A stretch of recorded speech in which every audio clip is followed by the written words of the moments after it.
ہاتھی والوں کا قصہ۔ ابرہہ یمن کا حکمران تھا۔ اس نے یمن میں ایک عالیشان کلیسا تعمیر کر کے یمن کے لوگوں میں یہ اعلان کرا دیا کہ آئندہ کوئی شخص حج کے لیے مکہ مکرمہ نہ جائے اور اسی کلیسا کو بیت اللہ سمجھے۔ اس اعلان سے عرب کے لوگوں میں غم و غصے کی لہر دوڑ گئی۔ پھر ان میں سے کسی شخص نے رات کے وقت اس کلیسا میں جا کر گندگی پھیلا دی۔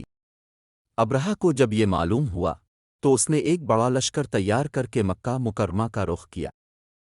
راستے میں عرب کے کئی قبیلوں نے اسے روکنے کی کوشش کی، لیکن ابرہہ کے لشکر کے ہاتھوں انہیں شکست ہوئی۔ آخر کار یہ لشکر مکہ مکرمہ کے قریب ایک جگہ پہنچ گیا۔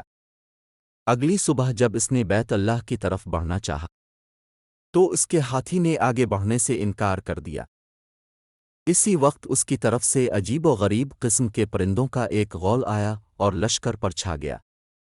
ہر پرندے کی چونچ میں 3 کنکر تھے، جو انہوں نے لشکر کے لوگوں پر برسانے شروع کر دیے۔ ان کنکروں نے لشکر کے لوگوں کے جسموں کو چیر کر رکھ دیا۔ یہ عذاب دیکھ کر سارے ہاتھی بھاگ کھڑے ہوئے۔ لشکر کے سپاہیوں میں سے کچھ وہی ہلاک ہو گئے اور کچھ جو بھاگ نکلے وہ راستے میں مر گئے۔ ابرہہ کے جسم میں ایسا زہر سرایت کر گیا کہ اس کا ایک ایک جوڑ گل سڑ کر گرنے لگا۔ اسی حالت میں اسے یمن لایا گیا۔ وہاں اس کے سارے بدن سے خون بہہ بہہ کر ختم ہو گیا۔ اس کی موت سب سے زیادہ عبرت ناک ہوئی۔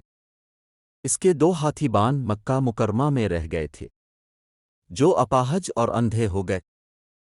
اس طرح اللہ پاک نے اپنے گھر کی حفاظت فرمائی اور طاقت پر غرور کرنے والوں کو سزا کا مزہ چکھایا۔ قرآن پاک کی سورہ فیل میں اللہ پاک نے اس واقعے کو یوں بیان فرمایا: کیا تو نے نہ دیکھا کہ تیرے رب نے ہاتھی والوں کے ساتھ کیا کیا ان کے مکر کو بیکار نہیں کر دیا اور ان پر پرندوں کے جھنڈ بھیج دیے، جو انہیں مٹی اور پتھر کی کنکریاں مار رہے تھے، پس انہیں کئی ہوئے بھوسے کی طرح کر دیا۔